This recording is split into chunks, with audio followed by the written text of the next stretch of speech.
Est-ce que vous connaissez la limite entre un plaisir et une addiction? Parce que dans la vie, on a tous des petits trucs pour se détendre ou se faire plaisir. Il y en a qui boivent un verre, qui jouent ou qui sortent. Et dans tout ça, il y a des plaisirs qu'on choisit et d'autres qui deviennent nécessaires. C'est-à-dire que parfois on fait des trucs, mais on ne sait plus trop si c'est par envie ou par besoin. Et si on veut résumer, l'addiction, c'est quand on perd le contrôle sur ce truc et que ça nous cause des problèmes. Alors on va essayer de voir concrètement à quel moment un plaisir devient une addiction, quels sont les mécanismes dans le cerveau et comment faire pour s'en sortir.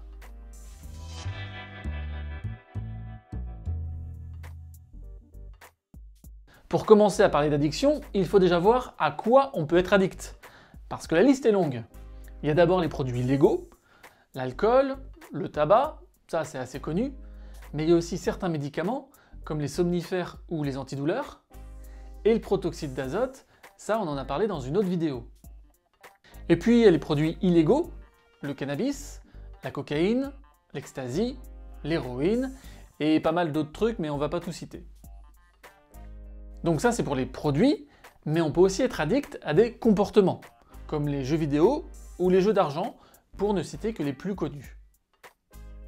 Alors vous allez me dire quel est le rapport entre une addiction à la cigarette, à l'héroïne ou aux jeux vidéo? À première vue, c'est pas la même chose. Et pourtant, les mécanismes dans le cerveau ne sont pas si différents.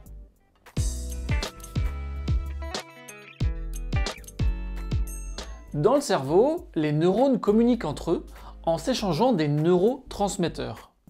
Le plus connu, c'est la dopamine, mais il y en a d'autres, comme la sérotonine ou l'endorphine. Par exemple, quand on mange quelque chose qui nous plaît, ça libère de la dopamine à la base du cerveau, et on kiffe. Le cerveau enregistre que c'est plutôt cool de manger, et la prochaine fois qu'il verra de la nourriture, il enverra un petit shoot de dopamine pour dire « Allez vas-y, ça va te faire du bien ». Mais c'est pas non plus automatique, on va d'abord faire le pour et le contre dans le cortex préfrontal pour décider s'il faut manger ou non.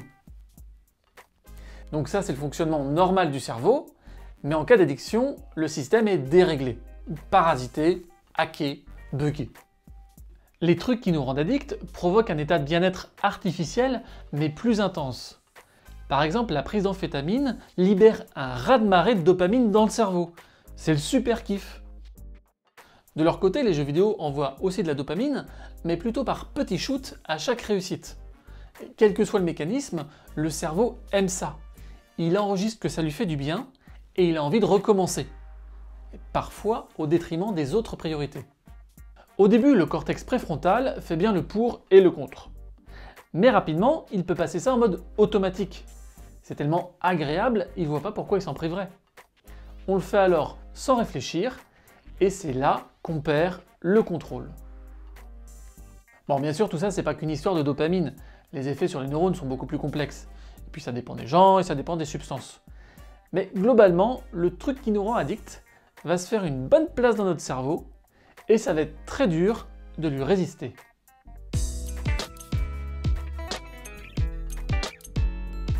Pour savoir si on est addict à un truc, il faut se poser deux questions. Est-ce que j'ai encore le contrôle? Est-ce que le truc que je fais a des conséquences négatives? La perte de contrôle, c'est quand un truc qu'on faisait avant par plaisir en le choisissant devient une habitude, un besoin. C'est un jeu en ligne dès qu'on se réveille, la clope après le café, le pétard ou l'alcool pour s'endormir, ou la cocaïne pour s'amuser en soirée. Parfois, on ne sait plus trop si on a le contrôle, et pour s'en rendre compte, c'est pas très compliqué. Il suffit de ne pas consommer la prochaine fois qu'on a l'occasion, et de voir si c'est facile ou non. Comme quand on fait le Dry January par exemple. Quand on n'arrive plus à se contrôler, ça a des conséquences. On peut avoir des problèmes d'argent, des problèmes dans le couple ou avec les amis, des problèmes dans les études ou le travail, et bien sûr des problèmes de santé. Et même si on se rend compte que c'est mauvais pour nous, si on regrette, on peut pas s'empêcher de recommencer, et de regretter, parce qu'on n'a plus le contrôle. C'est vraiment ça l'addiction.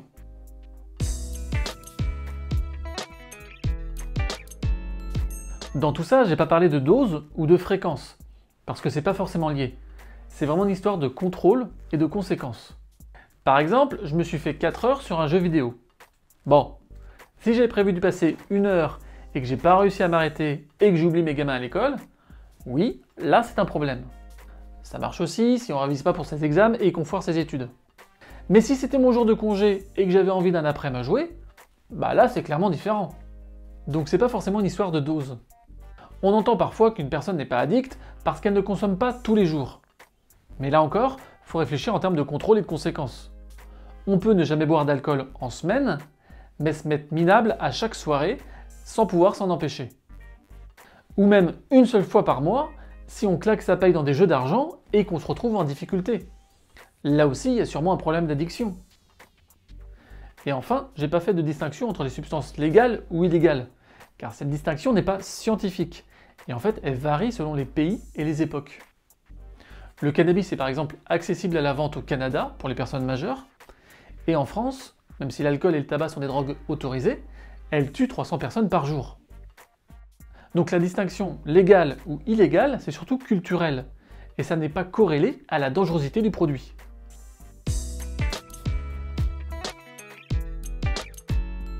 Avant de parler de traitement, on va quand même signaler que tout n'est pas blanc ou noir. Il y a des zones grises. On va prendre l'exemple de l'alcool par exemple. Si je bois un verre de temps en temps, je maîtrise. Si je bois plus que ce que j'ai prévu, je glisse en zone grise. Et si je décide de ne pas boire, mais que j'arrive pas à m'en empêcher, et que ça me pose des problèmes, là on glisse dans l'addiction. On reste sur cette histoire de deux cons. La perte de contrôle et les conséquences qui nous pourrissent la vie. Bon, une fois qu'on se rend compte de l'addiction, qu'est-ce qu'on fait?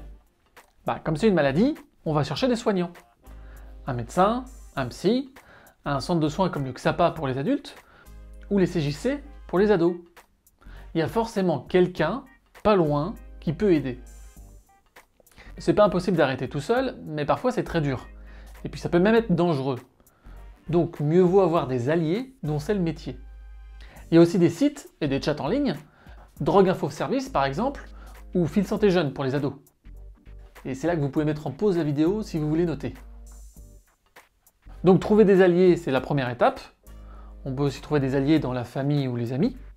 Et ensuite, on s'adapte à chacun. Parfois, on a besoin de médicaments pour gérer le manque, comme les patchs de nicotine, ou des médicaments pour gérer les problèmes qui ont aidé l'addiction à s'installer, comme une dépression. Souvent, on a besoin de psychothérapie pour remettre de l'ordre dans le cerveau. Et enfin, on a besoin de temps. Le but, c'est de trouver un nouvel équilibre sans ce truc qui nous faisait du bien et qui à la fin nous faisait juste du mal quand il n'était pas là. Voilà pour cet aperçu général sur l'addiction. On aurait pu creuser encore pas mal de trucs, mais pour ça je vous mets des liens dans la description. L'idée c'était de vous parler de cette maladie qui souffre de pas mal de préjugés, et de vous montrer que c'est un vrai phénomène neurobiochimique, et de vous donner les moyens de la repérer, avec cette perte de contrôle et les conséquences qui vont avec. Merci à la CPAM Pays de la Loire qui a soutenu cette vidéo, et à mes confrères psychiatres qui m'ont aidé pour traiter ce sujet un peu sensible. J'espère que ça vous a intéressé, et je vous dis à bientôt sur WhyDoc.